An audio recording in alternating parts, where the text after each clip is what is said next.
Hello नमस्कार दोस्तों, आज हम बात करने जा रहे हैं मुकेश सहनी को लेकर। क्या मुकेश सहनी बनेंगे डिप्टी सीएम बिहार? जी हाँ, और वो कैसे? क्या एनडीए की तरफ जाएंगे या फिर बनेंगे तेजस्वी यादव के साथ डिप्टी सीएम? तो इन सभी खबरों पर हम आज विस्तृत बात करने वाले हैं, क्योंकि मुकेश सहनी भी अभी बिहार की सभी पार्टियां अभी अपनी अपनी पार्टियों को लेकर रथ यात्रा पर निकली हुई है बिहार के हर एक जिलों में, और हर एक पार्टियां पूरे बिहार को कवर करना चाह रही है, क्योंकि लोकसभा 2024 चुनाव के बाद सभी पार्टियां अपनी अपनी तैयारियां 2025 बिहार विधानसभा चुनाव के लिए कर रही है। और इसी क्रम में चाहे तेजस्वी यादव हो, नीतीश कुमार हो, उपेंद्र कुशवाहा हो, प्रशांत किशोर हो या फिर अब मुकेश सहनी हो, ये भी निकल चुके हैं अपनी रथ यात्रा पर। और आज तो प्रशांत किशोर की पार्टी का भी ऐलान होना है 2 अक्टूबर को। तो हम बात करने जा रहे हैं मुकेश सहनी को लेकर, क्योंकि मुकेश सहनी 2024 के चुनाव में इंडिया गठबंधन के साथ थे। 3 सीट लोकसभा का मिला, तीनों सीट हार गए। हालांकि वोट परसेंटेज ठीक ठाक रहा। तेजस्वी यादव के काफ़ी करीबी थे।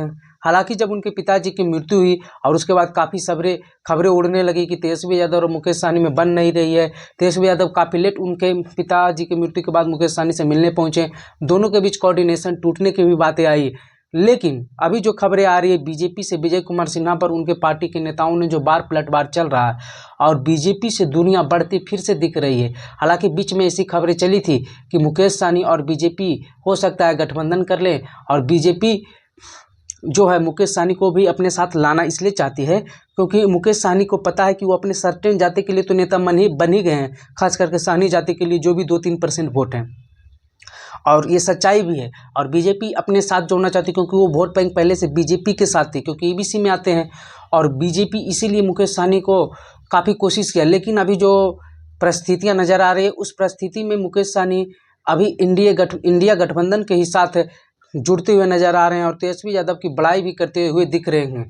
लोकसभा चुनाव में भी तेजस्वी यादव ने ना तो कांग्रेस ना ही लेफ्ट के नेताओं को उतना वैल्यू दिया जितना मुकेश सहनी को दिया। अपने साथ हेलीकॉप्टर में बैठाकर सभी जगह घुमाना, एक मछली खाते हुए वीडियो भी वायरल हुआ, हालांकि उस पर काफ़ी विवाद भी हुआ था।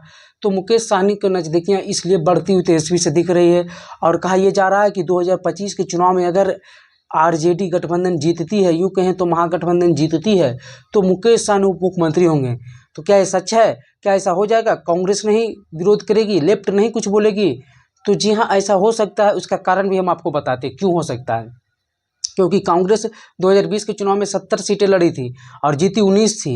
इसके बाद तेजस्वी यादव ने इसको लेकर बयान भी दिया था कि जो जीतने लायक जिताऊ सीट होगा उसी को इस बार सीट दिया जाएगा। और कांग्रेस के चलते ही 2020 के चुनाव में तेजस्वी यादव मुख्यमंत्री बनने से चूक चुके थे। इसी के लिए वो कांग्रेस को ही जिम्मेदार मानते हैं। हालांकि कांग्रेस ऐसा नहीं मानती है, लेकिन कहा जाता है कि 2024 के लोकसभा चुनाव में कांग्रेस का परफॉर्मेंस बेटर रहा। मुसलमानों का वोट एक तरफा कांग्रेस के साथ गया, क्योंकि केंद्र में सत्ता कांग्रेस को बीजेपी को हटाना था। लेकिन विधानसभा चुनाव में मुसलमान भी तेजस्वी के साथ हो जाते हैं। हालांकि कांग्रेस का बिहार में सच देखे तो उतना वोट बैंक नहीं, लेकिन एक ब्रांड तो है कांग्रेस के साथ चलती है आरजेडी हमेशा से ही। तो कांग्रेस को इस बार ज़्यादा सीट नहीं देने की बात कही जा रही है। खबरें जो निकल कर आ रही है, कही जा रही है कि 40 से 45 सीट कांग्रेस को दिया जाएगा, जो 2015 के चुनाव में उन्हें दिया गया था।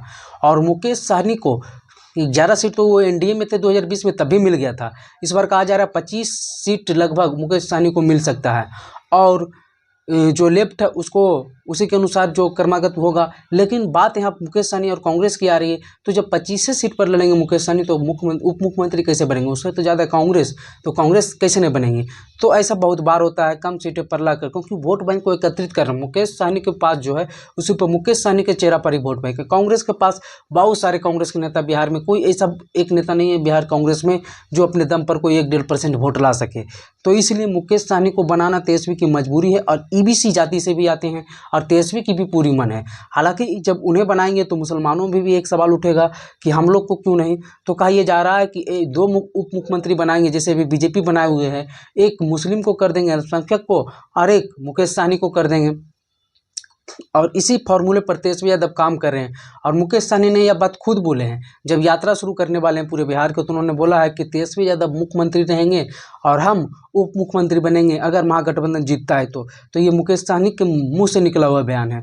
तो आगे आने वाले समय देखा जाएगा 2025 के इलेक्शन में क्या स्थितियां बनती है और क्या सच में तेजस्वी यादव इन दोनों को बनाते हैं या फिर इलेक्शन के पहले ऐलान करके बाद में कुछ और करते हैं। जैसा कि मुकेश सहनी एक बार प्रेस कॉन्फ्रेंस में भी तेजस्वी यादव को लेकर पीठ में खंजर भोंकने की बातें भी कहे थे। तो ये सब देखने वाली बात है, आगे क्या क्या होता है। जैसा ही कुछ और नई खबर आएगी हम आपको अपडेट करेंगे। वीडियो पर बने रहने के लिए धन्यवाद।